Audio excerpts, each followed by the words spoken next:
les mains à l'eau et au savon, tant la paume que le dos, mais aussi entre les doigts. Et comptez entre 40 et 60 secondes par lavage. Toussez ou éternuez dans le pli de votre coude. Utilisez toujours des mouchoirs en papier et jetez-les dans une poubelle fermée. Si vous êtes malade, surtout, restez chez vous. Évitez de vous toucher le visage, en particulier le nez et la bouche, avec les mains. Évitez aussi les contacts rapprochés et évitez les poignées de main. Vous pensez être infecté par le coronavirus? Consultez votre médecin par téléphone. Ne vous rendez pas à la consultation du médecin traitant ni aux urgences sans son indication. Prenez soin de vous, mais aussi des autres. Plus d'informations sur info-coronavirus.be ou appelez le numéro gratuit 0800 14 689. Om 11 uur start de persconferentie over het coronavirus. Jezelf en elkaar beschermen tegen het coronavirus. Hier zijn 6 tips. Was regelmatig.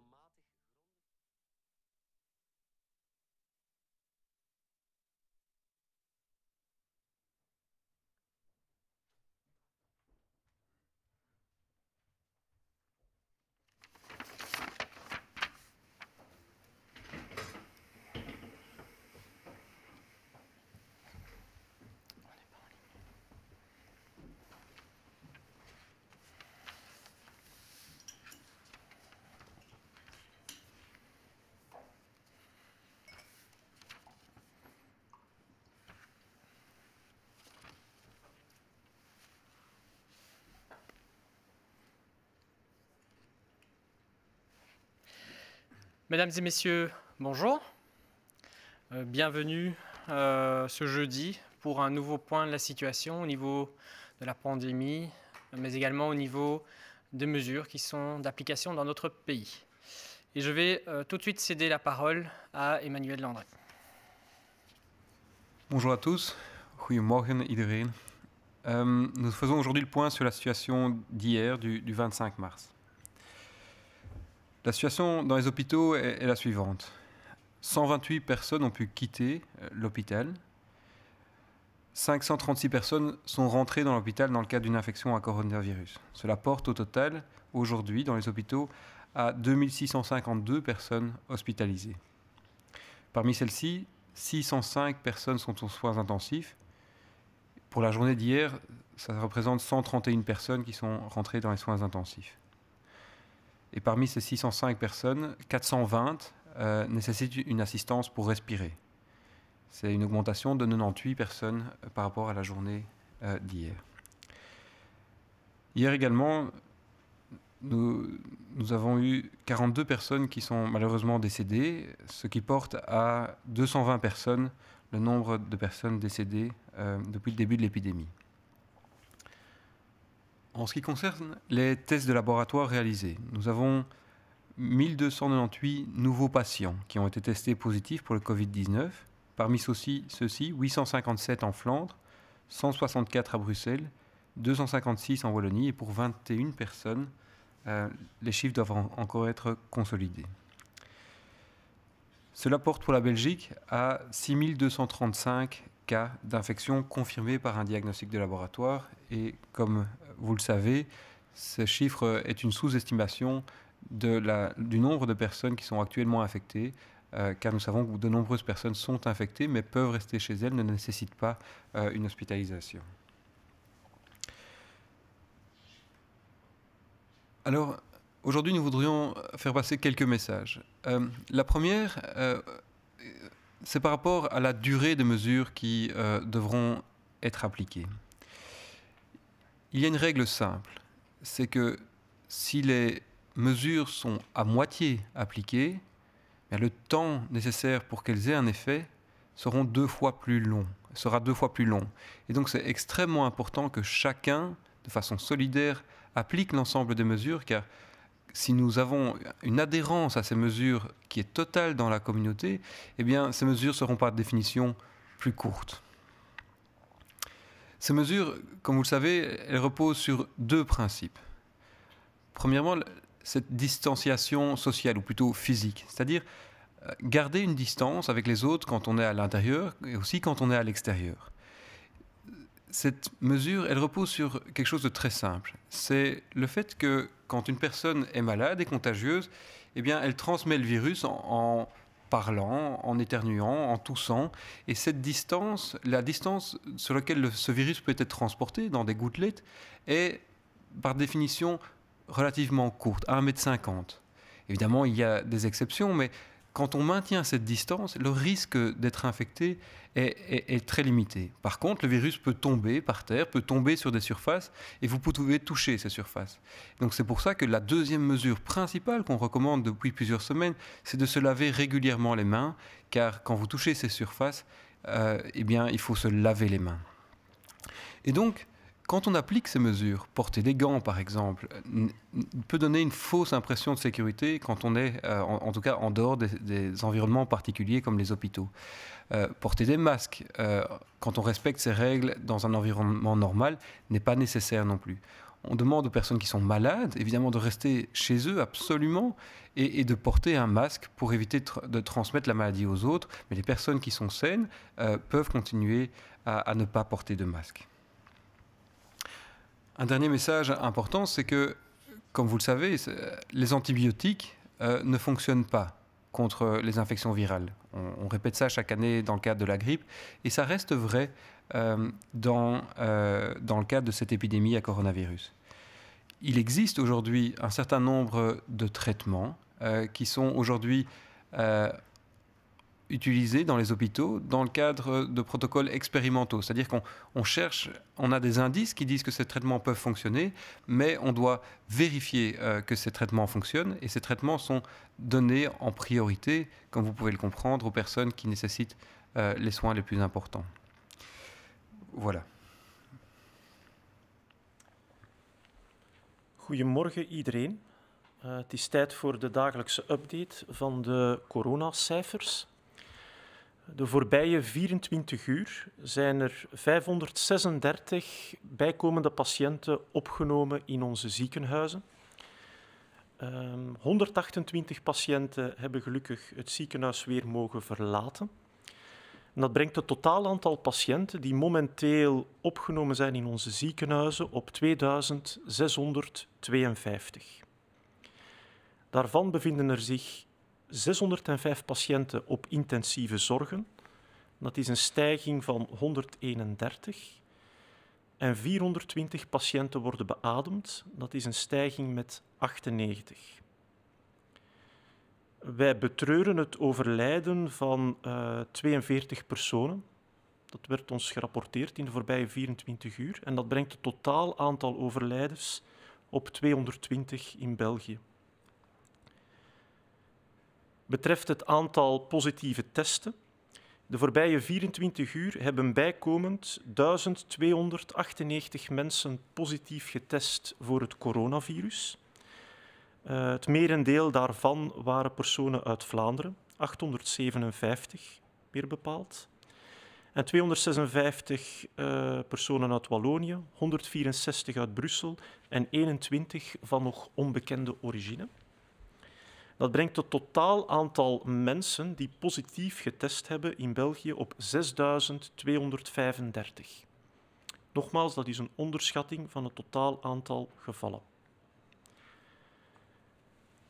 Wij krijgen veel vragen over de duur van de maatregelen, de duur van deze uitbraak. Wanneer mogen we de piek verwachten? Dat hangt natuurlijk heel hard af van de evolutie van de cijfers.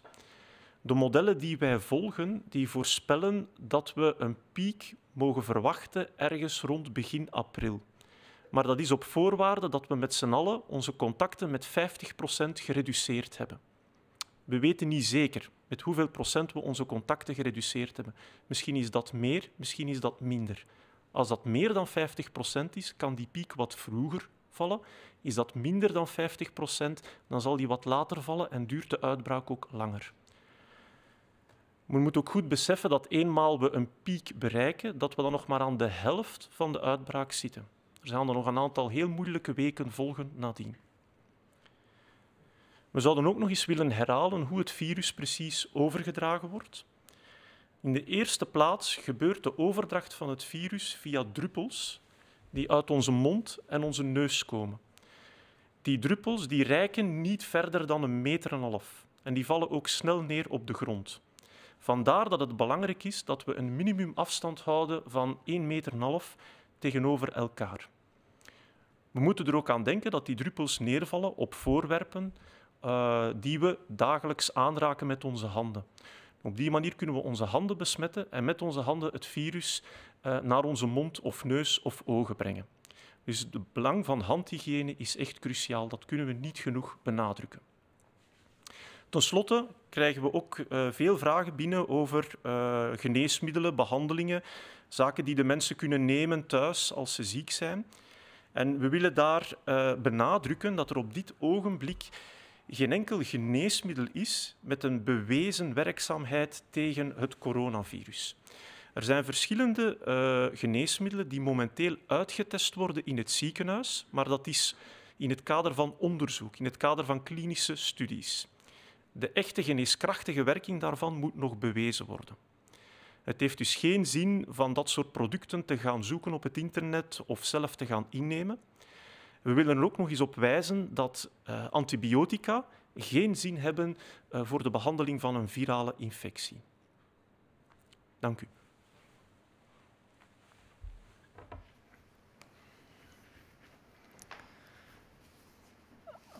En ce jeudi 26 mars, les mesures sont aujourd'hui d'application depuis déjà 2 semaines. Il est important maintenant que chacun trouve une certaine routine dans cette situation un peu difficile. Que vous travaillez par exemple à la maison, si c'est possible, ou que vous cherchez une manière de vous occuper à la maison, si vous gardez vos enfants par exemple. Il est très important que vous trouviez chacun votre routine chez vous, en travaillant, ou en étant par exemple avec vos enfants. Ce n'est pas seulement les individus, c'est aussi les organisations, les entreprises qui s'adaptent pour garantir ce qu'on appelle un plan de continuité, dans le respect bien sûr des consignes de santé publique. L'acceptation de cette situation un peu exceptionnelle et l'adaptation de votre vie personnelle et professionnelle à cette situation rendra en fait notre société beaucoup plus résiliente. Et c'est ça ce dont nous devons faire aujourd'hui. Dans une période avec autant d'incertitudes, les services essentiels en fait sont très importants car ils apportent une certaine stabilité. Et ça vaut pour tous les services essentiels et en particulier pour les services publics essentiels comme les administrations communales, provinciales, régionales ou fédérales qui travaillent aujourd'hui. Et on souhaiterait remercier le personnel enseignant par exemple, les personnels qui travaillent dans les transports publics, les fonctionnaires qui travaillent dans les prisons, et évidemment tous ceux qui travaillent dans les soins de santé. On veut les remercier parce que dans ces périodes difficiles, ils prennent leurs responsabilités. C'est en respectant les consignes de santé publique que vous arrivez à travailler pour aider les autres. Beaucoup de personnes se posent des questions, comme on l'a déjà dit, sur la durée de la situation. Combien de temps ça va durer ? Beaucoup de personnes regardent aussi un peu plus loin et se posent des questions sur la planification de vacances ou les fêtes à venir. Ce sont des questions qui sont évidemment totalement légitimes et compréhensibles. Soyez convaincus que tous les experts et les décideurs tiennent compte de ces éléments-là aussi. Mais c'est aux experts qui nous guident depuis le début de cette pandémie à donner les bons avis au Conseil national de sécurité, de telle sorte que les décisions qui sont prises répondent vraiment à ce besoin de santé publique. Mais ce n'est pas uniquement une responsabilité des experts, des virologues ou des autorités qui décident. C'est, comme on l'a dit, une responsabilité de chacun d'entre nous. Notre comportement va déterminer la durée des mesures.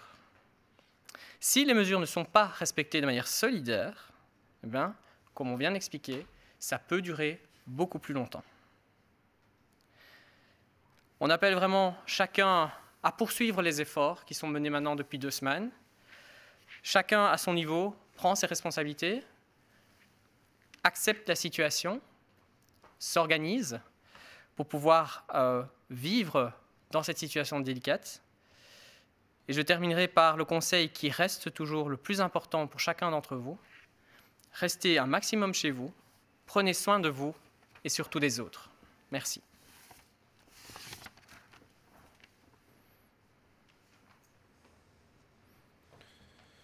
Goedemorgen.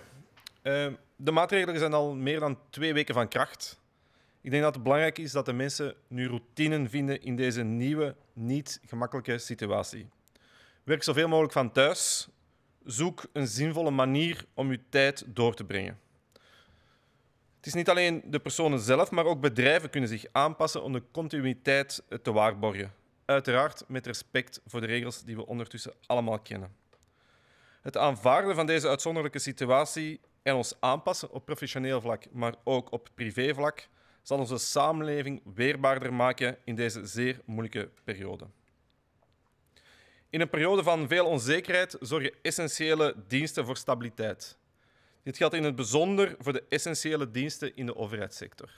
We denken daarbij onder andere aan het onderwijzend personeel, personeel werkzaam in de gevangenissen, openbaar vervoer en zeker uiteraard mensen die momenteel werkzaam zijn in de zorg. We willen iedereen hartelijk danken voor deze inspanningen en de verantwoordelijkheid die ze nemen in deze moeilijke omstandigheden. Zoals reeds aangehaald door de experten, vragen veel mensen zich af hoe lang we deze situatie nog moeten volhouden. Vele mensen kijken ook al vooruit naar hun vakantieplannen, geplande feesten in de zomer en dergelijke meer. Dit zijn terechte en begrijpelijke vragen, waar ook de experten en de beleidsmensen volop mee bezig zijn. Het is aan de experten om advies te geven aan de Nationale Veiligheidsraad, zodat er op een doordachte manier beslissingen kunnen genomen worden. Maar zoals reeds aangehaald, zijn het niet enkel de experten, maar is het iedereen die een verantwoordelijkheid kan opnemen en bepaalt hoe lang we deze maatregelen moeten volhouden. Indien de regels niet solidair worden opgevolgd door iedereen, is de kans groter dat we deze maatregelen langer gaan moeten aanhouden. Vandaar nogmaals een oproep aan iedereen om zijn verantwoordelijkheid op te nemen en dit vooral vol te houden. Blijf zoveel mogelijk thuis. Denk aan jezelf en denk ook aan de anderen en hou vol. Dank u wel.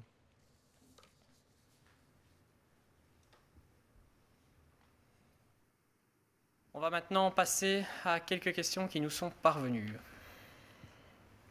Comment réagissez-vous à la demande de la police locale de préciser les mesures concernant les déplacements?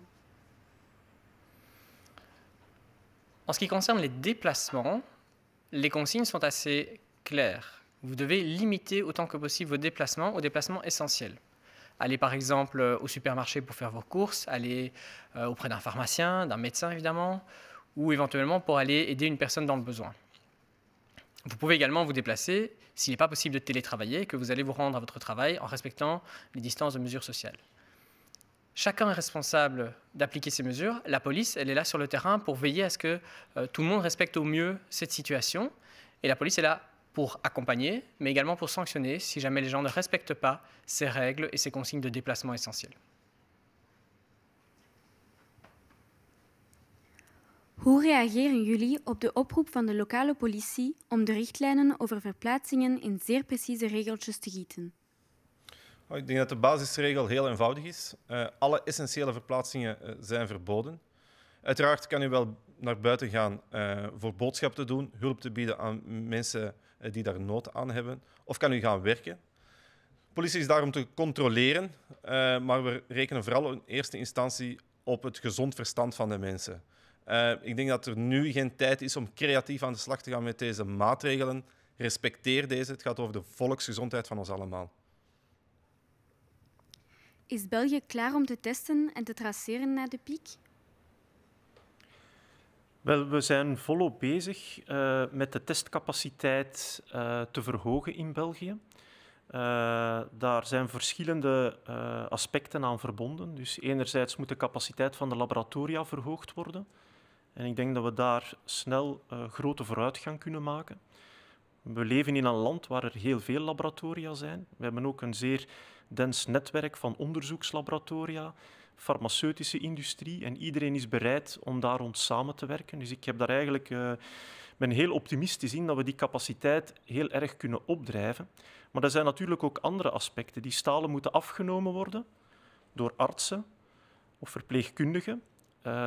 Die moeten beschikken over het juiste beschermingsmateriaal. Die moeten beschikken over wissers. Die moeten de vraag ook kunnen volgen. Dus dat is niet zo evident. Dus dat vraagt een zeer grote mobilisatie ook. En dan moet je ook nog iets doen met de resultaten van die testen. Als mensen positief testen, moet daar ook een bepaald gevolg kunnen aangegeven worden. Idealiter ga je dan ook alle contacten traceren die die persoon gehad heeft tijdens de besmettelijke periode. En ga je die contacten ook opvolgen. Dat vraagt heel wat werk en dat vraagt heel wat mankracht. Dus daar moet nog heel hard aan gewerkt worden om te zien hoe ver we dat gaan kunnen opdrijven. La Belgique est-elle prête à tester et à faire la recherche de contacts après le pic? Donc, la Belgique, depuis un certain nombre de semaines déjà, augmente de façon significative sa capacité à faire des tests en grande quantité. Ces derniers jours, il y a encore eu un coup d'accélérateur très important pour mobiliser non seulement tous les laboratoires hospitaliers, les laboratoires de biologie clinique, mais aussi les laboratoires des universités et des entreprises pharmaceutiques notamment qui sont engagées pleinement dans cet effort. Cet effort, il va porter ses fruits et nous sommes très optimistes sur le fait que des résultats tangibles vont arriver. Ce qui est important, c'est qu'on prenne en compte aussi toute la complexité. Cet effort est un effort gigantesque qui est réalisé, qui doit aussi prendre en considération le fait que ce sont des médecins, des infirmiers qui vont devoir faire ces prélèvements, qu'il faut le matériel de prélèvement, qu'il faut organiser le transport de ces échantillons, organiser tout le système de communication autour de ça. Et donc, tout ça est maintenant en train d'être préparé et nous sommes très, très bien avancés.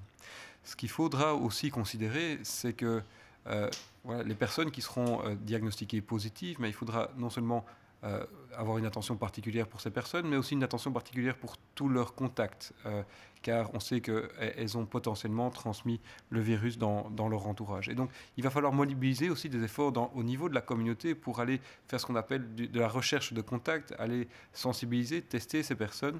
Et donc, tous les moyens autour de ces actions au niveau de la communauté et aussi tous les tests de laboratoire qui devront être réalisés pour évaluer ces contacts, eh bien, c'est quelque chose qui est déjà programmé et nous allons le déployer au fur et à mesure, aussi en fonction des besoins. Et ces besoins-là ne sont pas encore les plus urgents, même si nous y travaillons déjà. Comment évaluez-vous la possibilité de réouverture des écoles après les vacances de Pâques? On comprend que les gens se posent ce genre de questions, c'est normal. Après déjà 2 semaines de mesures renforcées, on peut légitimement se poser des questions par rapport aux mesures et à l'avenir. Je pense qu'il est trop tôt maintenant pour se positionner par rapport à une réouverture d'école ou à d'autres mesures. Il faut bien comprendre que les mesures renforcées sont prises pour répondre à ce besoin de santé publique. On le voit, la situation évolue en Belgique, on est toujours dans cette phase ascendante. Et c'est sur base de cette information qui va être communiquée par les experts que le CNS, le Conseil national de sécurité, qui réunit les ministres, la Première ministre, les ministres fédéraux, également les ministres présidents des régions et communautés, vont pouvoir analyser la situation et prendre des décisions. Il est trop tôt aujourd'hui pour se positionner sur l'une ou l'autre mesure. Par contre, il est important aujourd'hui de respecter plus que jamais ces mesures. Parce que si on ne les respecte pas, alors on risque de devoir prolonger ces mesures.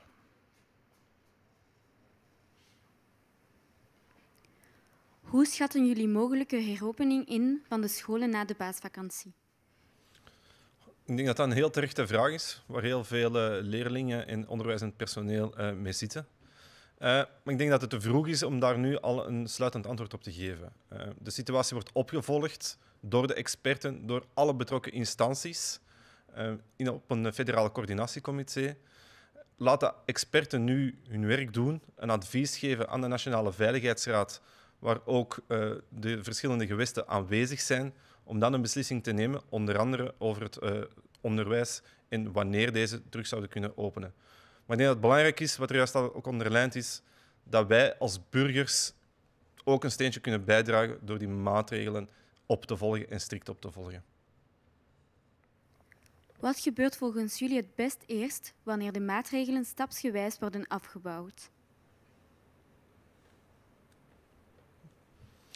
Ik denk dat we dat ook moeten bekijken met experten.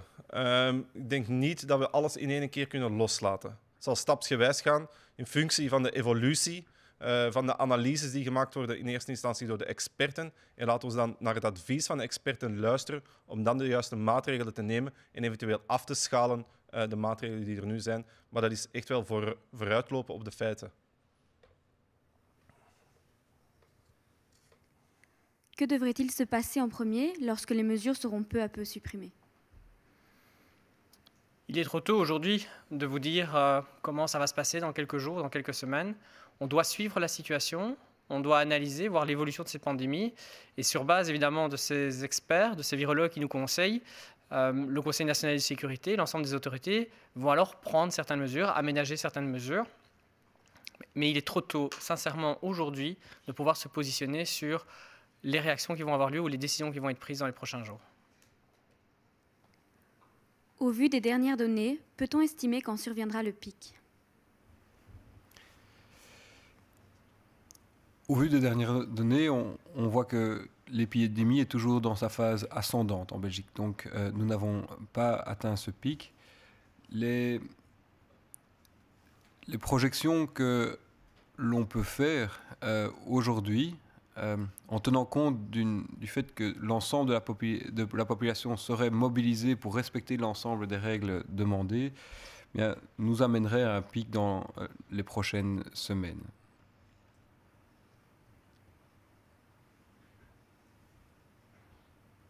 Kunnen we inschatten wanneer de piek eraan komt wanneer we kijken naar de laatste cijfers? Wel, het is duidelijk, wanneer we kijken naar de cijfers, dat we nog altijd in de stijgende fase van de uitbraak zitten. Het aantal bevestigde gevallen neemt toe, het aantal hospitalisaties neemt nog steeds toe. Dus we hebben die lang verwachte piek nog altijd niet bereikt. Nu, dat klopt ook met een aantal van de modellen die wij volgen. Die voorspelden dat we die piek maar kunnen verwachten ergens begin april. In het meest gunstige scenario eind deze maand. Op voorwaarde dat we onze contacten met 50% gereduceerd hebben. Als blijkt dat we die nog verder gereduceerd hebben dan die 50%, zal dat wat eerder kunnen vallen. Als het minder dan 50% reductie is, dan zal het later vallen. Dus het hangt er een beetje vanaf hoe gedisciplineerd we de maatregelen opvolgen. En dat zal een impact hebben op het verdere verloop van de epidemie. Het is ook belangrijk te zeggen dat eenmaal we die piek bereiken, dat we dan nog maar aan de helft van de uitbraak zitten. Dan komen er nog een heel aantal weken met een neergaande beweging.